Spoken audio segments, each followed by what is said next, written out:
عرب شریف میں 1922 سے پہلے ترکوں کی حکومت تھی جسے خلافت عثمانیہ کے نام سے جانا جاتا تھا۔ پوری دنیا میں جہاں کہیں بھی مسلمانوں کے اوپر ظلم و ستم ہوتا تھا تو ترکی حکومت اس کا منہ توڑ جواب دیا کرتی تھی۔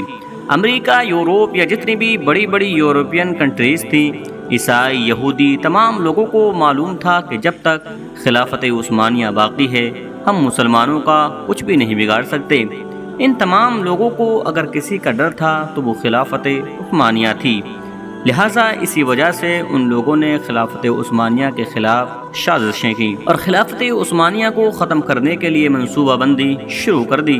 لہٰذا ان لوگوں نے سب سے پہلے ایک شخص کو کھڑا کیا کہ جو دھرم سے کرسچن تھا لیکن ایسی عربی بولتا تھا کہ کوئی بھی اس کے اوپر یہ شک نہیں کر سکتا تھا کہ وہ عربی ہے یا غیر عربی۔ اس شخص نے اپنا کام شروع کیا اور اس دور کے عربی مسلمانوں کو یہ کہہ کر خلافت عثمانیہ کے خلاف گمراہ کرنے کی کوشش کی کہ ہم لوگ عربی ہیں اور یہ خلافت کرنے والے عجمی یعنی کہ غیر عربی ہیں۔ ہم عربی لوگ ان غیر عربی لوگوں کی حکومت کو اپنے اوپر کیسے برداشت کیے ہوئے ہیں؟ لیکن اس وقت کے سنی مسلمانوں نے اس شخص کی ایک بھی نہ سنی۔ یہ شخص لونسون عربن کے نام سے مشہور ہوا۔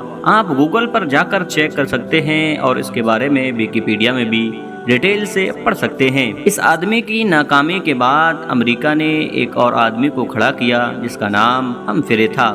ہمفرے کے بارے میں بھی آپ ویکیپیڈیا پر چیک کر سکتے ہیں۔ ہمفرے کی ملاقات عرب کے ایک شخص ابن عبد الوہاب نجدی سے ہوئی اور ایک قبیلے کے سردار ابن سعود سے ہوئی۔ ہمفرے نے ابن سعود کو عرب کا حکمران بنانے کا لالچ دیا، جس میں ہمفرے کامیاب ہو گیا۔ اس کے بعد ابن سعود نے اپنی فوج کے ساتھ عرب شریف میں ترکوں کے خلاف بغاوت کر دی، لہٰذا مکہ، مدینہ، طائف جیسے عظیم شہروں میں خونریزی شروع ہو گئی اور یوں ہی ان تمام حالات کو دیکھنے کے بعد اور ابن سعود کی فوج کے ہاتھوں سے لاکھوں بے گناہ مسلمانوں کی شہادت ہوئی۔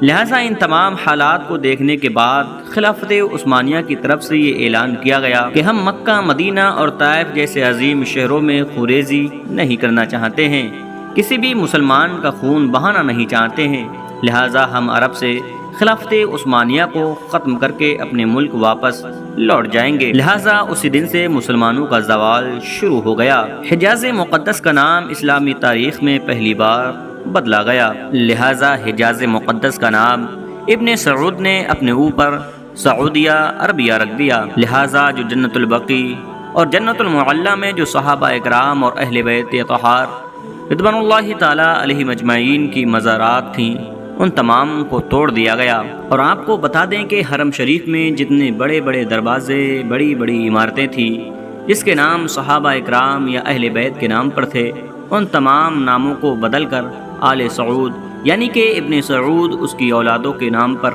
رکھ دیا گیا۔ لہٰذا یہودیوں اور عیسائیوں کو عرب شریف میں آنے کی اجازت مل گئی۔ جس دن سے ابن سعود وہاں کا حکمران بنا، وہاں پر ایک بہت بڑے جشن کا انعقاد کیا گیا جس میں امریکہ، برطانیہ اور بڑے بڑے غیر مسلم جو ملک ہیں وہاں کے حکمران شامل ہوئے۔ جس عرب کے نام سے کسی دور میں عیسائیوں اور یہودیوں کی بڑی بڑی سلطنتیں گھبراتی تھیں، آج انہی کی کٹھ پتلی سعودیہ عربیہ بنا ہوا ہے۔ ان تمام حالات کو دیکھ کر ڈاکٹر اقبال نے اپنے ہی دور میں لکھ دیا تھا، وفا کا کش جو موت سے ڈرتا نہیں، ذرا روح محمد کو اس کے دل سے نکال دو، فکر عرب کو دے کر فرنگی تخیلات، اسلام کو حجاز و یمن سے نکال دو۔ تو ناظرین اکرام، اسی کے ساتھ آج کی ویڈیو کا اختتام کرتے ہیں۔